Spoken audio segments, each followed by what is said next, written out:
الحمد للہ نحمده ونستعینه ونستغفره ونؤمن به ونتوکل علیہ اما بعد اعوذ باللہ السمیع العلیم من الشیطان الرجیم بسم اللہ الرحمن الرحیم صبغۃ اللہ ومن احسن من اللہ صبغۃ ونحن له عابدون قل اتحاجوننا فی اللہ وهو ربنا وربکم ولنا اعمالنا ولکم اعمالکم ونحن له مخلصون۔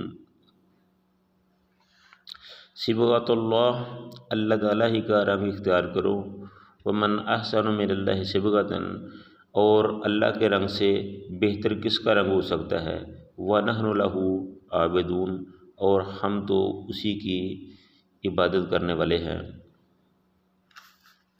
اس رنگ سے مراد کوئی خاص رنگ نہیں ہے، بلکہ اس رنگ سے مراد دین اسلام ہے کہ دین اسلام کو مکمل طور پر اپناؤ، اور اس دین سے بہتر کوئی اور دین نہیں ہے، اور اسی دین کو ہی اللہ کا رنگ قرار دیا گیا ہے کہ صبغۃ اللہ، کہ اللہ تعالیٰ کے رنگ کو اپناؤ، اللہ تعالیٰ کے رنگ میں رنگے جاؤ، یعنی کہ دین اسلام کو مکمل طور پر اپنا لو، ان کے حکام پر مکمل طور پر عمل کرو، یہی اللہ کا رنگ ہے۔ ومن احسن من اللہ صبغہ، اور اللہ کے رنگ سے اور رنگ کس کا بہتر ہو سکتا ہے، یعنی کہ اللہ کے دین سے اور کس کا دین بہتر ہو سکتا ہے، اللہ کے احکام سے بہتر احکام اور کس کے ہو سکتے ہیں۔ تو اس لیے اللہ تعالیٰ ہی کے احکامات پر عمل کیا جائے، تو یہی اللہ تعالیٰ کے رنگ کو اپنانا ہے۔ وَنَحْنُ لَهُ عَابِدُونَ، اور ہم اللہ ہی کے لیے ہم اسی اللہ ہی کی عبادت کرتے ہیں۔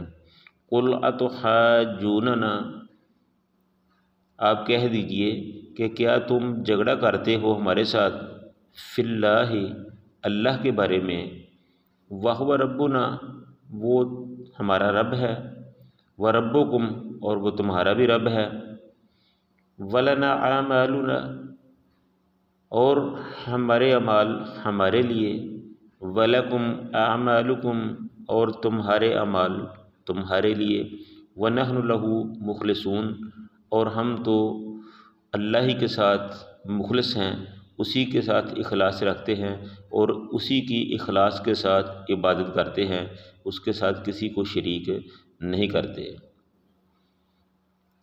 تو ایک تو اس میں اللہ تعالیٰ نے یہ بتایا ہے کہ اللہ کے رنگ کو اختیار کرو، اور اللہ کا رنگ دین اسلام ہے، اللہ تعالیٰ کا نازل کردہ دین ہے، جو رسول اللہ صلی اللہ علیہ وسلم نے لوگوں کو بتایا۔ اور آگے اللہ نے فرمایا کہ یہ جو عیسائی اور یہودی آپ سے جھگڑا کرتے ہیں نا، وہ کہتے ہیں کہ جو اصل دین ہے، یہودی کہتے ہیں کہ وہ یہودیت ہے، اور عیسائی کہتے ہیں کہ وہ عیسائیت ہے، حالانکہ ایسی کوئی بات نہیں ہے۔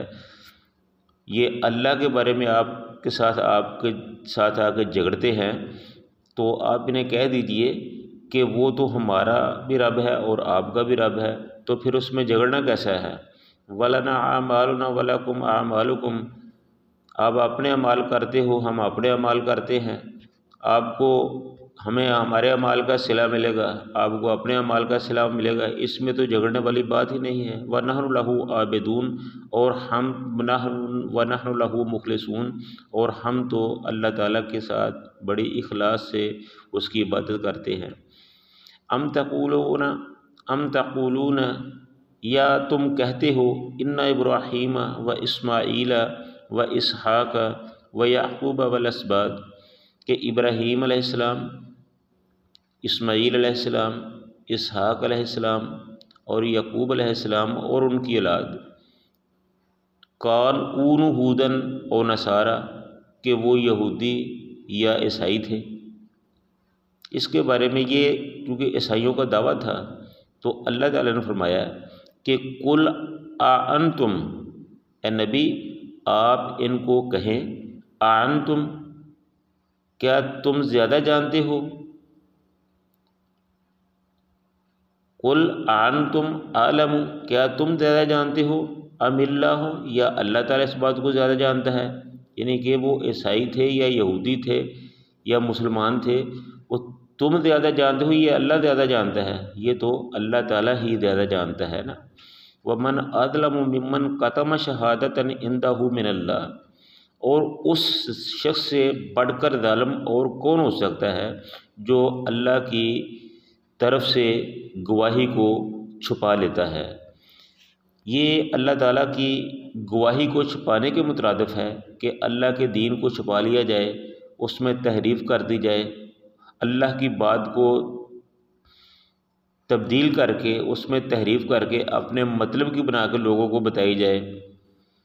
یہ وہی بات ہے کہ جو ابراہیم، اسماعیل اور اسحاق یعقوب علیہ السلام کے بارے میں کہتے تھے، یہودی کہتے تھے کہ وہ یہودی اور عیسائی ہیں، تو اللہ تعالیٰ نے فرمایا کہ ایسی بات نہیں ہے۔ یہ ان کا ظلم ہی تھا کہ جو اللہ تعالیٰ کی اصل بات کو چھپاتے تھے اور اپنی طرف سے بات کو بنا کر لوگوں کو بتاتے تھے۔ وَمَنْ أَظْلَمُ مِمَّنْ كَتَمَ شَهَادَةً عِنْدَهُ مِنَ اللَّهِ، یہ اللہ کی طرف سے شہادت کو جو چھپاتا ہے وہ بہت بڑا ظالم ہے۔ وَمَا اللَّهُ بِغَافِلٍ عَمَّا تَعْمَلُونَ، اور اللہ تعالیٰ وہ جو کام کرتے ہیں ان سے غافل نہیں ہے، ان کے تمام کاموں سے وہ خبردار ہے، ان کو جانتا ہے۔ تِلْکَ أُمَّةٌ قَدْ خَلَتْ لَهَا مَا كَسَبَتْ، یہ امت تو گزر چکی، یہ لوگ تو اب گزر چکے ہیں۔ لَهَا مَا كَسَبَتْ، انہوں نے جو کمایا انہوں نے پا لیا۔ وَلَكُمْ مَا كَسَبْتُمْ، اور جو تم کماؤ گے وہ تم حاصل کر لو گے، وہ تمہیں مل جائے گا۔ وَلَتُسْأَلُونَ عَمَّا كَانُوا يَعْمَلُونَ، اور تم سے ان کے بارے میں جو وہ کرتے رہے ہیں نہیں پوچھا جائے گا۔ اس میں ایک اشارہ دیا ہے اللہ تعالیٰ نے کہ محض یہ کہہ دینا کہ وہ ہمارے بزرگ تھے، وہ بڑے نیک تھے اور ہم ان کے پیچھے چلتے ہیں، ہمیں ان کا فائدہ ہوگا، یہ قطعاً غلط بات ہے۔ اللہ تعالیٰ کسی کے نسب کو نہیں دیکھتا، کسی کے رشتے کو نہیں دیکھتا، بلکہ یہ دیکھتا ہے کہ کسی آدمی کا فعل کیا ہے۔ وہ جو نیک لوگ تھے، جو اچھے لوگ تھے، انہوں نے جو کمایا وہ ان کا صلہ ان کو مل گیا۔ اللہ تعالیٰ یہی بتا رہے ہیں کہ جو نیک لوگ تھے، جو انہوں نے نیکی کی، اچھے کام کیے، ان کا صلہ ان کو مل گیا۔ اب جو تم کرو گے اسی کا صلہ تم کو ملے گا۔ یہ نہیں ہو سکتا کہ تم حقیقت کو چھپاؤ اور ثواب کی امید رکھو، گناہ کے کام کرو اور ثواب کی امید رکھو، اور پھر یہ کہو کہ وہ چونکہ ہمارے جو بڑے بزرگ تھے وہ بڑے نیک تھے لہذا ہم بھی انہی کی اولاد ہیں۔ ایسی کوئی بات نہیں ہے، تمہیں وہی کچھ ملے گا جو تم کرو گے۔ جو تمہارے بڑے کرتے رہے ہیں وہ وہی کرتے رہے ہیں، اس کا تم سے کوئی تعلق نہیں ہے۔ تم سے نہیں پوچھا جائے گا کہ وہ کیا کرتے رہے ہیں اور کیا نہیں کرتے رہے۔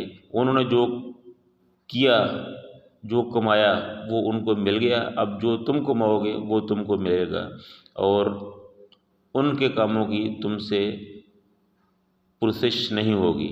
اللہ تعالی ہم سب کو قرآن پاک کو، اپنے دین کو سمجھ کر اس پر عمل کرنے کی توفیق عطا فرمائے۔ وآخر دعوانا ان الحمد للہ رب العالمین۔